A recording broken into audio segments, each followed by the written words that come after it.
Yeah, I think last year was the year that our men's team started taking a big step in the right direction. You know, it all happened with Steve qualifying for the national championships, and he went out there, he performed really well, being an all-conference, all-region runner. We had some really good leadership last year. You know, we graduated some of those guys, but yet again this year we have some good leadership as well. So I think the guys who stepped into leadership roles like Steve, Brian Taylor, CJ Bauer this year learned from the group that just graduated, and just seeing the success that we had last year, they went into this summer knowing that they have some big expectations for the upcoming season here, and they put the work over the summer. They put it in. And I think they're just kind of feeding off of everything that happened last year and just looking to take the program to the next level. Not necessarily cross country, but that 4x8 relay run. I mean, with that being, all cross country guys, talk about ending the year on such a high note like that. Yeah, I mean, you know, we took that. That was a high way to finish, you know, the outdoor season, and you know, some of those guys are back for cross country, and just to go out and track with a nice PSAC title, I think kind of fuels the fire for the summertime. You mentioned that your 3 captains earlier. For this season, what kind of expectations do you put on them now, having that leadership aspect of it as well with being a team captain? Well, they got to lead by example, and I think they started this summer. You know, with social media now, they had, you know, the whole team together on, you know, group chats, things like that, letting know what everybody's doing. And, you know, they started off by doing the work early in the summer, and everybody else fed off of it. So by seeing that, you know, your teammates doing that, the younger guys know there's high expectations for them coming in, and they put the work in as well. Starting kind of at the top, Steve's kind of been that top post for you the last 2 years, and took that next step last year. Got to, you know, be a national qualifier. You know, talk about his progression the first 2 years. Now a junior, what's the next step for him, and what does he need to do to be able to get to that point? Yeah, Steve was definitely a talent coming out of high school. You know, I think his freshman year was a big learning experience for him.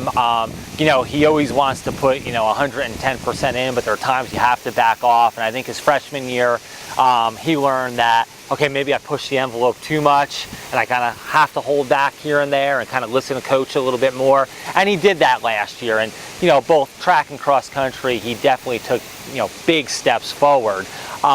Our expectations with him this year to kind of go off of what he did last year, capitalize on him, you know, going to nationals last year, being an all-conference runner in the 5K and 10K.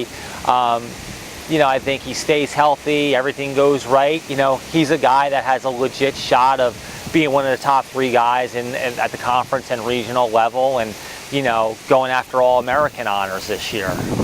Obviously trying to, you know, replicate those type of team finishes as you did last year. Talk about the guys that are going to be behind Steve that you're going to look to, you know, keep improving their overall finish. Yeah, well, we have, you know, a couple of our older guys and team captains, Brian Taylor, CJ Bauer, you know, those guys, we're looking for big steps up. And they did it last year in the outdoor season. Their times in the 5,000 and 10,000 came down. So, you know, we always say every season builds upon the previous season, and every year builds upon the previous year. And that's what they did this summer. They put the work in.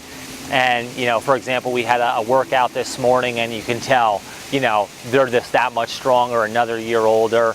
Guys like Andrew Thompson, he's a 5th-year senior for us. Didn't quite have a great cross-country season last year, but then really came along, and track was part of our conference title 4x8 team, and you can see he's put the work in as well. So some of these older guys are taking big steps up, and they're doing the right thing. And on the other end of that, you had a lot of young guys really making impact for you. Guys like Mark and Jose and Jared kind of even came on a little bit in the track season. Talk about those guys getting freshman experience, and now, you know, continuing to see their role increase. That's the whole thing. Like, as a freshman, you know, some freshmen come in, and after about 3, 4, 5 weeks, they make an easy adjustment. Some freshmen, it takes a complete year. You know, I think some of them learned last year that you have to do a little bit of more work in the summer than what they had done, and they did that this year. Jared Luckenitz did a great job for us outdoors last year, one of the top half-milers in the conference. And, you know, and this morning we did a tempo run, and I mean, he's light years ahead of where he was last year because he didn't quite prepare last year as he did this year. Mark Arzi, Jose Colon Cruz, same thing. The guys took big steps up. So usually from the freshman to the sophomore years where you're going to see the bigger step, and these guys have definitely shown me that. Newcomer-wise, you have 6 new freshmen on the team. Yep. What kind of expectations? What is their focus for year one? Right. The focus with them is make the adjustment, see how they handle, the mileage increase, the volume increase, how they adjust from a 5K to an 8K and a 10K. So I don't put any huge expectations on the freshmen, but I think it's one of our more talented freshman classes that we have in. So I wouldn't be surprised if 1, 2, or 3 of them are in the mix of our top 7 or top 10 come conference or regionals. Hosting the PSACs this year, yeah. What type of advantage does that give your runners just to be able, both for the men and the women? Yeah, we just know the course. Like when you get to certain parts of the course, after running 1 or 2 miles, where fatigue's going to set in a little bit. The harder inclines and the declines. Where some of the softer grasses or harder areas are to run a little bit harder. So yeah, it definitely plays to our advantage a little bit. So we're going to do a lot of work out there this fall and hopefully really get to know that course well. And come late October, hopefully it'll be to our advantage. Yeah. On the men's side, around the region, who do you kind of see as kind of some of the top returning teams, and where do you see kind of KU fitting in the regional? I think right now, Shippensburg is probably the more dominant team. They're returning 7 of their top 8 guys from last year's squad, and they finished 5th in the country at the NCAA meet. I think they're probably a podium team as long as they stay healthy.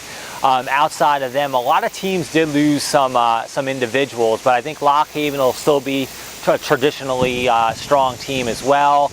I think IUP has a pretty solid group. East Stroudsburg has a solid group coming in. Bloomsburg could be a little bit more of a surprise, and I think we're in the mix. We're fortunate that this year 4 teams will make it out of our region to the NCAA meet. I think the guys sat down and had a talk this spring before summer training, and they would love to put their hats in the ring to try to get one of those bids. It's been a long time since a Kutztown men's cross country team has made the NCAA championships, close to 30 years now. I think we have the talent. I think we have the leadership, the experience that, we can be in the hunt for one of those positions. I think there's probably 5 or 6 teams that are right there.